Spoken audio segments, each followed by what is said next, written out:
ખેરાલુ શહેરમાં ગુરુવારે પરંપરાગત રીતે રામનવમીની ભવ્ય શોભાયાત્રા દેસાઈવાડા સ્થિત બ્રહ્માણી માતાજી મંદિરથી રંગેચંગી અને સમયસર પ્રસ્થાન કરી શાંતિપૂર્ણ રીતે પૂર્ણ થઈ. રામનવમી સમિતિ, ઠાકોર સેના તથા બજારના વેપારીના સહયોગથી યોજાયેલા શોભાયાત્રામાં શહેર તેમજ આસપાસના વિસ્તારમાંથી મોટી સંખ્યામાં રામભક્ત જોડાયા. સમગ્ર શહેરમાં ભક્તિમય માહોલ સર્જાયો અને લોકો રામના રંગમાં રંગાઈ ગયા. આ પ્રસંગે યુવા ક્ષત્રિય સેના ગુજરાત પ્રદેશ અધ્યક્ષ અભિજીતસિંહ બારડ ખાસ હાજર રહ્યા.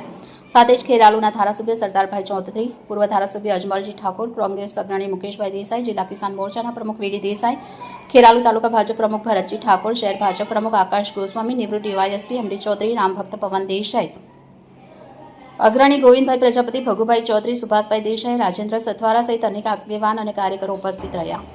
યાત્રા દરમિયાન ખોખરવાડા વિસ્તારમાં ધારાસભ્ય સરદારભાઈ ચૌધરી સહિત આગેવાન દ્વારા છાશનું વિતરણ કરવામાં આવ્યું.